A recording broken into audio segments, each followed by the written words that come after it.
immediately in the comment section below who wins this series. Leave a like to help out with the algorithm as well. Don't usually ask for this, but YouTube been cooking this channel, so I'm trying something different. I appreciate it. Thank you. Just going to go through my thoughts, then I'll decide my pick at the end. So first off, the clear advantage Denver has in this series has been executing in the clutch. They are negative 37 as a team in the series overall, yet they have 2 victories because down the stretch of games 1 and 3, OKC wilted down the stretch. The pressure got to them. But yesterday in game 4, for the first time, the Thunder finally outplayed the Nuggets when it mattered most. I think this potentially could be a confidence boost for them, and they take that momentum into the next game and destroy the Nuggets. Will that erase the Nuggets' clutch advantage is my main question. It felt like a mental block for OKC. The thing is, Oklahoma City has shown the ability to blow out Denver. You can't say the opposite. If it's close,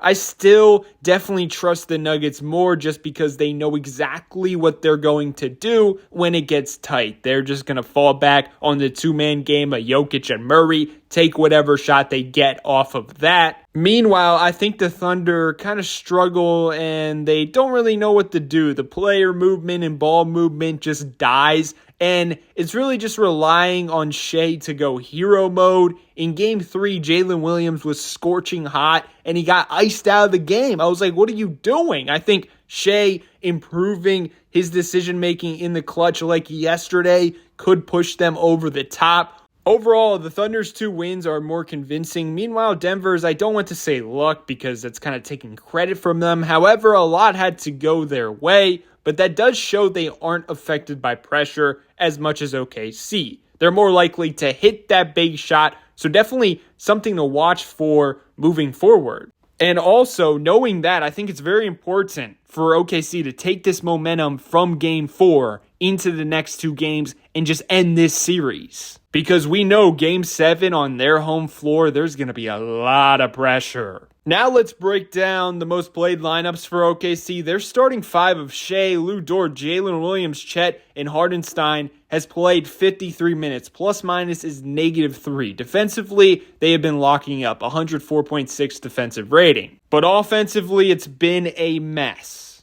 Here's a crazy stat from that lineup. 19% from the three-point line. Lou Dort's impact has really fell off. In the regular season, he shot 41% from 3 on 5.8 attempts per game. In this series, 25% from 3 on 8 attempts per game. A big adjustment from Mark Daigneault yesterday was cutting his minutes. The first time in this series he played under 20 minutes. It's the first time in this series Alex Caruso played more minutes than him. The Thunder have won the 88 minutes Dort has been on the bench by 37 points. They're not even defending better with him on the court. I think a mistake from Mark was not cutting his minutes sooner. I think it could have been done a game before, but at the same time, he's been great for them all season, so it's easier said than done.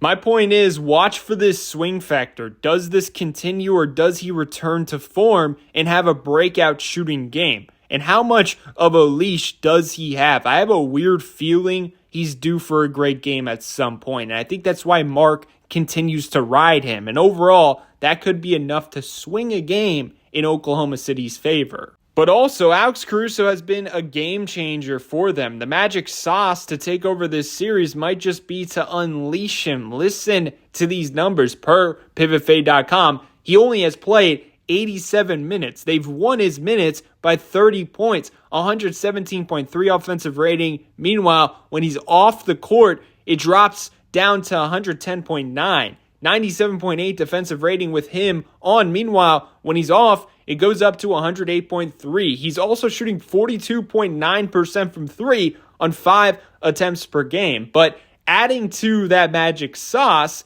Aaron Wiggins and Cason Wallace are balling as well. This trio pulled through for them yesterday, and they don't really seem fazed by the pressure. It turns out in this series, That trio has only played 34 minutes, but they're a plus 30 with a plus 47.7 net rating. I think early in the series, the Thunder did not have the right combinations for this matchup. Lately, they have been finding them. Does that continue? Let me know your thoughts below. Going over to Denver, they've been riding their starters way more. 78 minutes to be exact. They've won these minutes by 12 points. My first question is, at what point does fatigue fully catch up to them? They played a grueling first round 7-game series. MPJ has one arm. And yesterday, it just felt like a team that ran out of fuel, didn't have energy to fully stomp on OKC's head when they had that lead in the third quarter. And out of their top 5 most played lineups, this is the only one in the positive for the plus-minus category. The rest are a combined negative 18. Overall, Denver's starting unit is getting the better of OKC's so far. But the thing is, Jokic has been underwhelming for his standard. We must credit the historic defense of OKC. It's been a team effort. He has more turnovers than assists. Jokic is shooting 39% from the field in this series. To put that in perspective, let me go over his previous playoff series. 50% versus the Clippers in the first round, 51% versus Minnesota, and 59% versus the Lakers last season in the playoffs. Going to their finals run,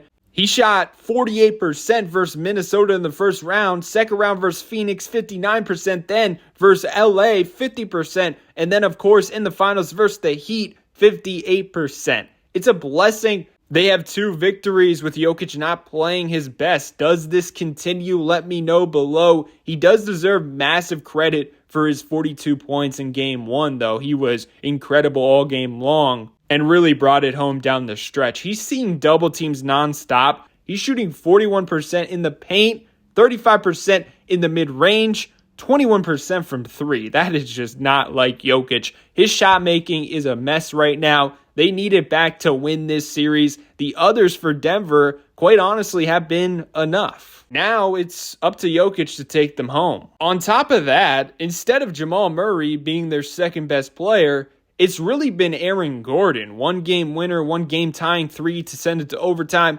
17.3 points per game, 10.8 rebounds per game, 54.3% from 3. Are you kidding me?